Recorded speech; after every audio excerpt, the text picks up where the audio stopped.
You can call me old, but I'm one of those people who loves to get up in the morning. Whatever day it is, whether or not I have to work that day, I get up at 7 in the morning, shower, and go to breakfast at Waffle House, my favorite place. All the morning shift employees already knew me. I was always the first customer, and since everything was quieter, I spent some time talking to the cashier. Everything was going great, until one day, my peaceful life would change forever. That day I woke up in the morning as usual. After showering, I went to Waffle's house for breakfast, but the first strange thing happened. The place was closed. I looked at my watch to make sure the time was right, and not only was I on time, but I was also a little late. I looked out the windows of the place and the kitchen lights were on, but the doors were closed. I made every effort to see if there was somebody under the kitchen door, some sign that someone was turning on the ovens or about to open the place.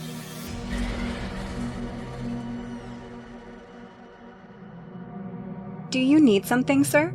A girl in a Waffle House uniform was behind me laughing. The girl seemed very nice, but I didn't know her. Oh, you gave me the scare of my life. I was just seeing if they were opening. I usually come here early. A regular customer.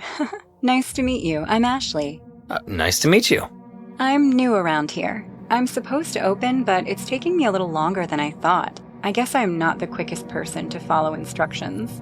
And they left you alone? They always have, 3 people opening the door.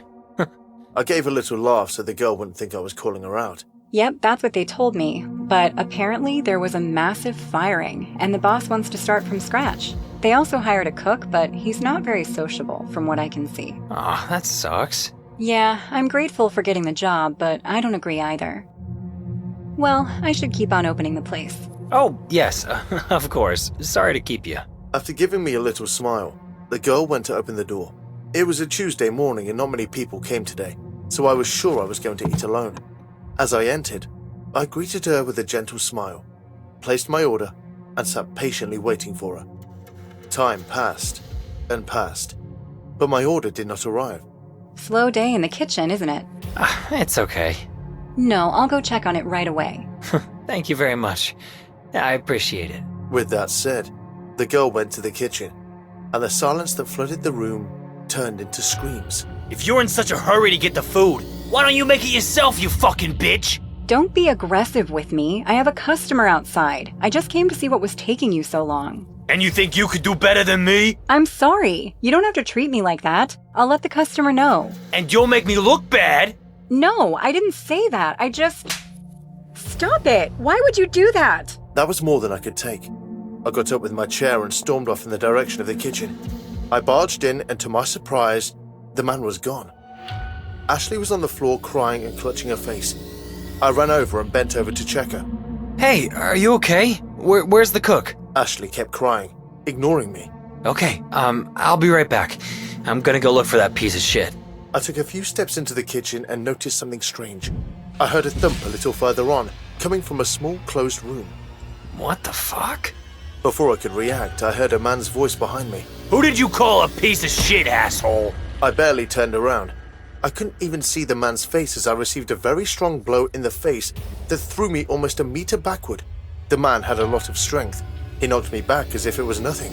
When I looked up to see my attacker, I was shocked. In front of me, Ashley was standing. Ashley? What the fuck? Ashley, are you having a stroke? There was no doubt that this person was the woman who had just treated me, but at the same time, she was not. Her facial expressions had totally changed. She looked furious, full of hate and ready to keep hitting me. Her voice was that of a man, and even though I'd only seen her for a few minutes, the way she stood had totally changed.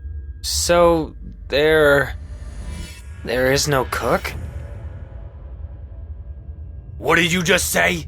Furious, Ashley pulled me and stood me up. My name is Roy, and I'm the fucking cook. You have a problem with that?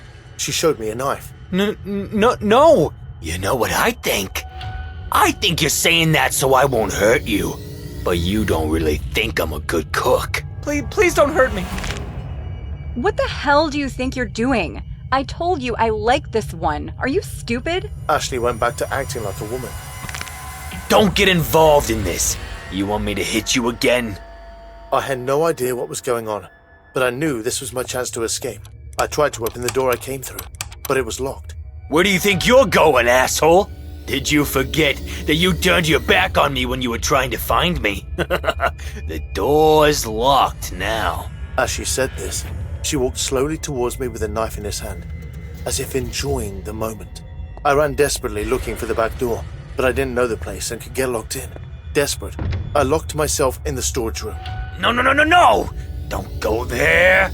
Oh, I'm not gonna kill you! When I turned my face, all the employees who always served me were tied hand and foot with tape over their mouths. Terrified, they looked at me as if asking me to help them.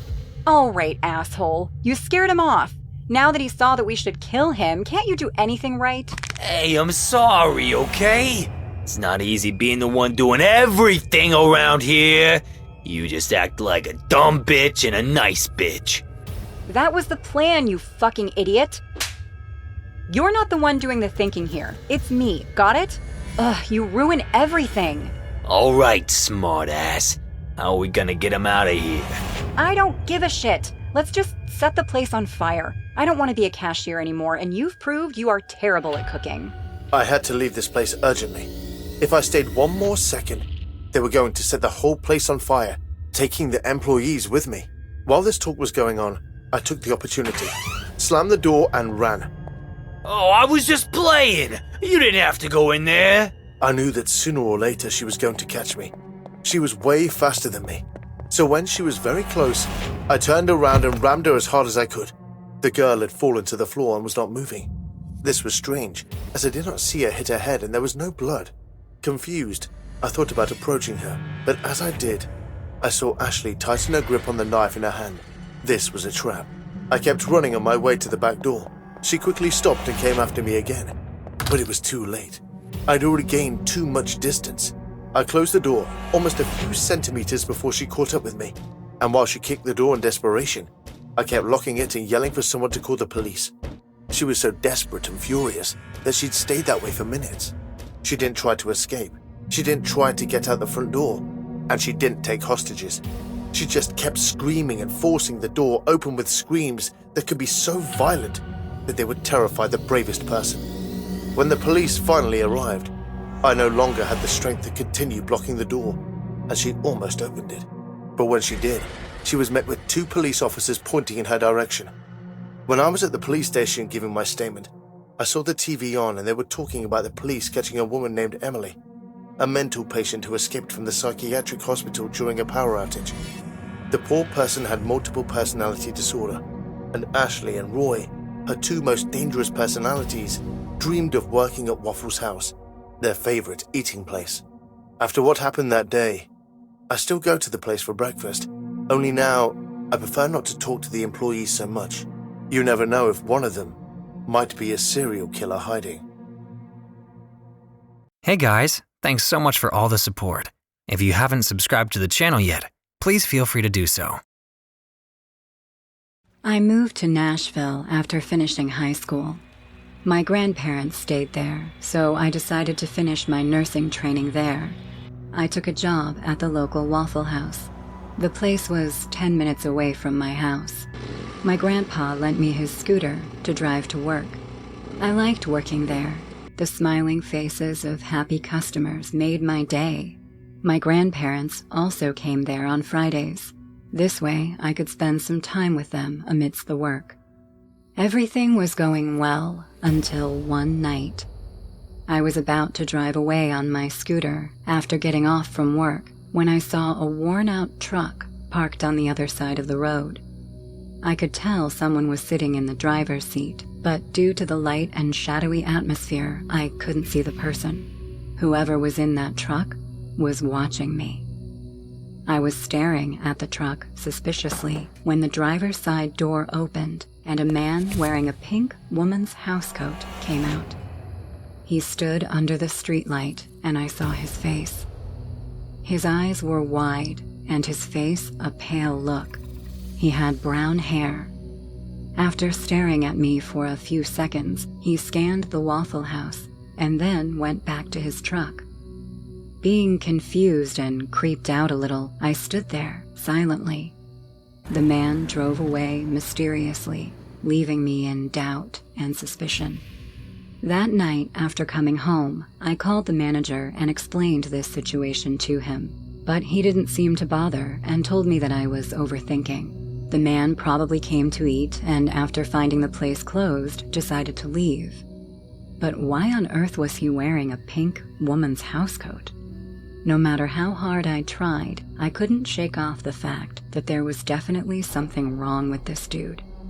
I kept a sharp eye on work, all set to confront this weird man if he ever came to the Waffle House, and one afternoon, he did.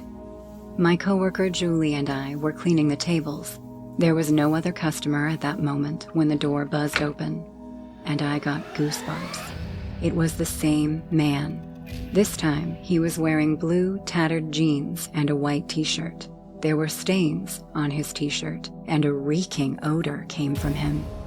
He went straight to the empty counter and started to ring the bell on the desk.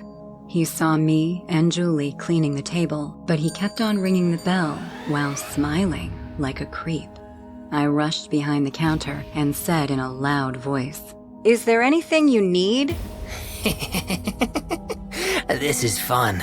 He rang the bell one more time and then looked at me. For the first time, I noticed his eyes. He had pale green eyes that could look into your soul. A big grin appeared on his face, and he said in a raspy voice, I'm Travis. I saw you last night. Why were you watching me? "Excuse me? I was watching you? Is everything all right here, sir?" Hearing Julie's voice, the man now turned to look at her and said, Don't interrupt me when I'm talking, bitch. "What did you call me?" A jealous bitch. "You need to leave." Oh, but I didn't even order, lady. Is this how you treat your customers? "Leave, or I'm calling the cops on you, you freak." The man's face changed as soon as I mentioned the cops. He looked at me and then Julie and did something unthinkable. He lifted his hand and made a neck-slicing gesture while giving us a spine-chilling smile. I knew it was some kind of warning. We watched him leave, and Julie said, "You guys know each other?" I explained to her about last night.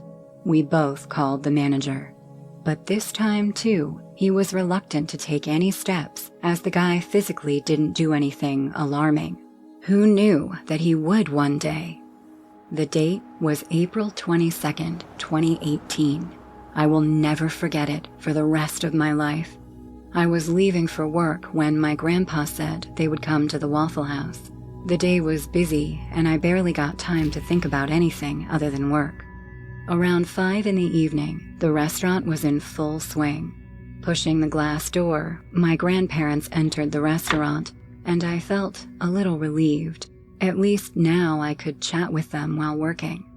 This quality time with them always boosted my energy.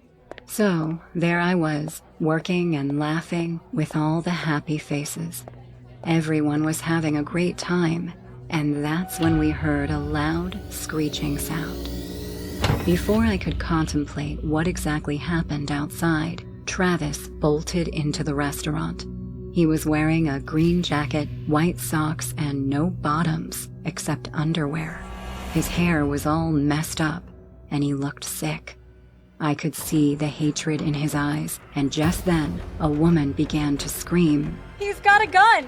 He's got a gun!" Everyone started screaming and running in panic, and that's when Travis shot his first victim. He went nuts and started shooting all the customers present in the Waffle House at that moment. "Come with me! There's a back door!" Julie shouted while trying to save the innocent people from the hand of the devil, and that's when a bullet hit her in the forehead. Chunks of brain flew in the air and landed on the floor. Slowly, her body collapsed to the ground. Travis smiled like a psychopath and shot anyone that came in front of the barrel of his gun. My eyes shifted to my grandparents, and that's when hell broke over me. Both of my grandparents were lying dead on their seats. Travis's killing spree took their lives too that night. When the Waffle House had nothing but blood everywhere, Travis stopped shooting and looked at me. Oh, the voices in my head are getting louder now. Your time has come, little birdie. Please, stop! He raised the gun at me, and I stood like a statue, waiting for my horrible death. Tears rolled down my eyes as I found myself surrounded by bloody bodies. Travis was about to pull the trigger when something miraculous happened. A man with a bleeding hand surfaced from the washroom. I had no idea there was someone else alive other than me at that moment. He jumped on Travis and they started to wrestle. Being attacked all of a sudden, Travis got scared and dropped the gun. He then ran away and got inside his truck. The man's scream broke me from my trance. Call the cops! Now! 4 people died that night, with many more surviving horrible injuries along with trauma. The man who saved my life and stopped a psycho killer was known as James Shaw. After 34 hours of manhunt, the cops finally managed to arrest Travis Rainking. I still get nightmares from that incident. I didn't even get the chance to speak with my grandparents before some crazy lunatic took away so many innocent lives. To be precise, I was about 23 years old when this occurred. My boyfriend Mike and I had been out visiting with friends, and we left their house late around 2 a.m. Now, I've never been much of a drinker like my boyfriend, so I did the driving. On our way back, we decided to stop by the Waffle House for some late-night cravings, as it was the only place where we could get takeout at that hour. So we arrived at the Waffle House, and I went inside to pick up our order. As I was paying for the order, a young man to my left began pacing and mumbling angrily, muttering something I couldn't understand. I didn't think much of it, since most diner patrons are either drunk or truck drivers at that time of day. When I collected the food and turned to leave, I noticed a young woman outside of the diner. She, too, was angrily pacing back and forth, grimacing and cursing. As I made my way out, the young man started to follow me. I sidestepped the woman to get to the parking lot. Now the duo was following me. My boyfriend was passed out in the passenger seat, and I quickly got in and locked the car door. Surprisingly, the man and the woman stopped and then headed toward their car, a red pickup truck. The young man had gotten into the car, and the young woman sat in the passenger seat. "Bloody creeps," I said to myself. As I put my car into reverse, the man drove the pickup truck straight to the exiting lane and blocked my way. The man then got out and came running to my window. He started knocking ferociously on my driver's side window and yelled at me. Open up! We need to talk, lady! My boyfriend woke up, hearing the ruckus, and we exchanged a confused look, noticing this man's behavior. I unrolled the car window about an inch to talk things out. You stole my girlfriend's wallet, and you'd better give it fucking back right the fuck now! I have no idea what you're talking about. I have my wallet, and that's it. You fucking stole it from the counter, and we're getting it back one way or another! Dude, I didn't steal shit. Move your car, or I'm gonna back into it. You give it back to me right now, or give me yours, or you're fucking dead! Move! Are you crazy? No! Your girl here is a thief! Just then, another car honked, and we saw a new car was coming to the parking lot. The man's demeanor changed all of a sudden, seeing other people. He quickly walked to his car, moved it, and left the parking lot, just like that. Thinking the third person's presence scared him off, I heaved a sigh of relief. My boyfriend looked at me and asked, What the hell happened in the Waffle House? Nothing. These wackos were being weird from the start. Let's go home. Yeah. I rolled up the window and backed my car up a few inches. Then I exited the parking lot. At that point, my boyfriend and I were taken aback more than anything else. We got on the highway. Just then, we heard loud honks in the distance. It was the same red pickup truck. The man was driving like an absolute maniac, dodging other cars, traffic lights, and stop signs until he got so close to us that their car nearly rammed our back bumper. I weaved in and out of the sparse traffic as safely as I could in an attempt to throw them off of our route. Each time, he'd managed to pull behind us again. He clicked his headlights on and off the bright setting. He leaned on the horn. Inside our car, it was blinding and deafening. I sure as hell wasn't going home so that this psycho, deranged couple would know where we lived. I swear, it was almost like I could hear him, still screaming, even over the blaring car horn. My boyfriend and I didn't do much talking, as I suppose we were both shocked and trying to figure out what to do. Fuck this. We're going to the police station. I doubled back, the car still bearing down on us. When I pulled into the police station, they followed. I locked my car doors, picked up my cell, and began to ring the station because I sure as shit wasn't going to get out of my car. The man practically ran out of his car and up to my window, again banging and yelling. I'd gone way beyond concerned and scared to absolutely pissed. And the woman came out too and started knocking on Mike's side window. You can imagine how terrifying it was, being attacked by two people standing on our left and right and constantly banging and screaming at us.